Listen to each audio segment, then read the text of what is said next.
1, 2, 3. Assalamualaikum warahmatullahi wabarakatuh. Perkenalkan, nama saya Safarina Ila Silmi. Saya Novi Juwita. Saya Abdara Hanakirani. Kita di sini dari kelompok 10. Kita di sini akan menjelaskan tentang gerakan modernis Islam.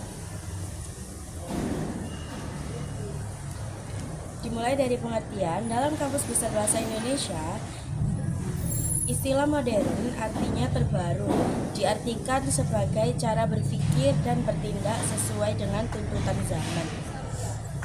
Sementara istilah modern sebagai sesuatu paham gerakan modernisme diartikan sebagai gerakan yang bertujuan menafsirkan kembali doktrin tradisional menyesuaikan dengan aliran-aliran modern di filsafat, sejarah, dan ilmu pengetahuan.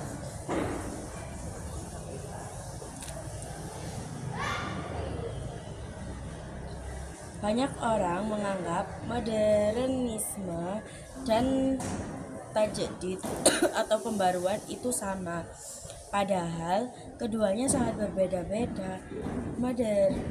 Modernisme lahir dari kebingungan dan keagamaan umat Islam saat menghadapi kemajuan budaya barat. Gerakan ini seringkali hanya berfokus pada masalah-masalah kecil dan tidak menyeluruh. Tajdid adalah konsep yang sudah ada dalam Islam sejak awal. Gerakan ini muncul bukan karena umat Islam bingung, melainkan karena kesadaran untuk mengembalikan ajaran Islam ke bentuk awalnya yang murni dan relevan di setiap zaman. Sifatnya juga menyeluruh, tidak membahas masalah-masalah Persia. Dilanjutkan Mbak Novi.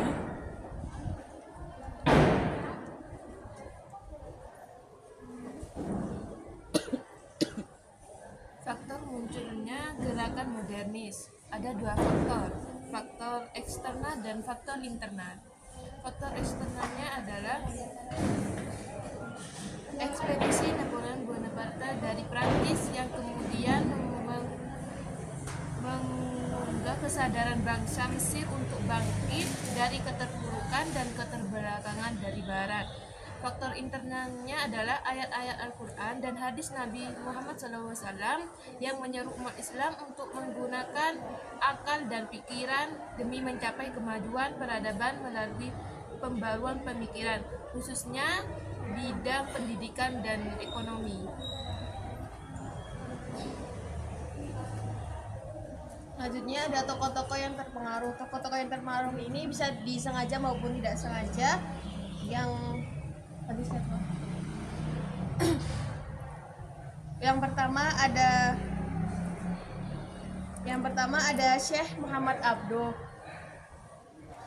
Syekh Muhammad Abduh ingin menafsirkan Al-Quran secara rasional agar orang-orang Barat melihat Islam sebagai agama yang maju dan mudah dimengerti, bukan untuk menarik minat mereka terhadap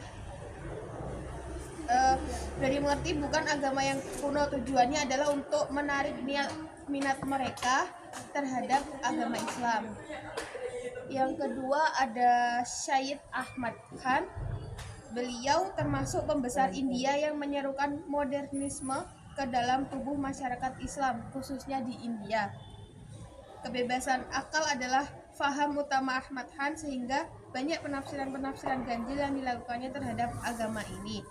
Ia mendakwahkan tiadanya kemuliaan atas sunnah Nabi dan mengklaim sunnah Nabi kebanyakan diriwayatkan bukan untuk masuk tasyrik, bahkan menyudutkan nas-nas Al-Quran dan As-Sunnah dalam masalah-masalah sosial, budaya, ekonomi hanya berlaku pada zaman Nabi saja.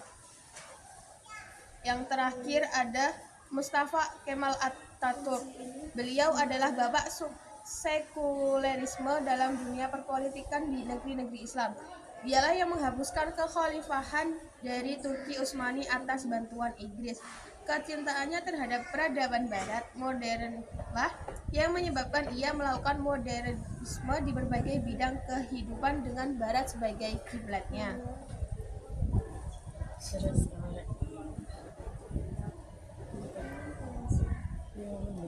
Ya, kemarin sih.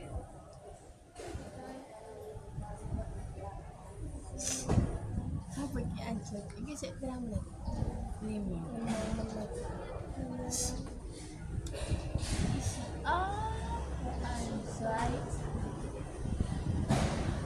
rame ini tuh. Terus dicek. Kan dicek menitnya. Iya. Ya sih ini. Sing ini. Aku lagi teks tepat.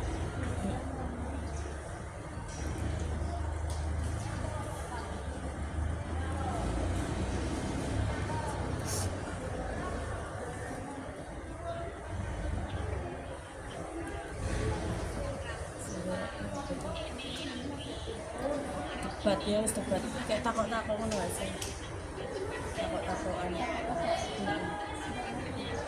Oh, tanya-tanyaan. Tanya-tanyaan enggak sih? Iya.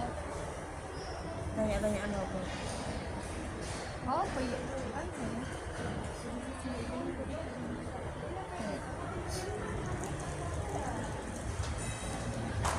Tentang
Keberagaman adalah salah satu kekuatan terbesar Indonesia.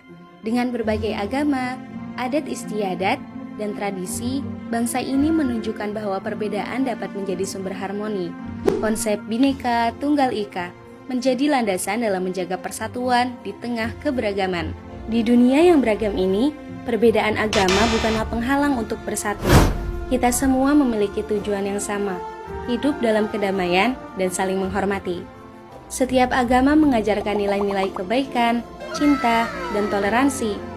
Namun realitanya, beberapa di antara kita masih ada yang menolak atau mendiskriminasi orang berdasarkan keyakinan agama mereka, melakukan tindakan kekerasan atau ancaman terhadap individu, menyebarkan ujaran kebencian, melakukan perlakuan tidak adil terhadap seseorang berdasarkan agama mereka, seperti dalam pekerjaan atau pendidikan, menghalangi orang untuk melaksanakan ibadah ataupun praktik keagamaan mereka.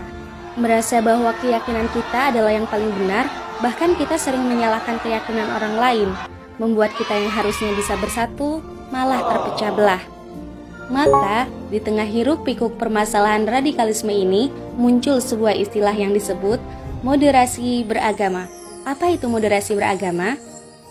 Kata moderasi berasal dari bahasa Latin moderatio, yang berarti kesedangan, tidak kelebihan dan tidak kekurangan.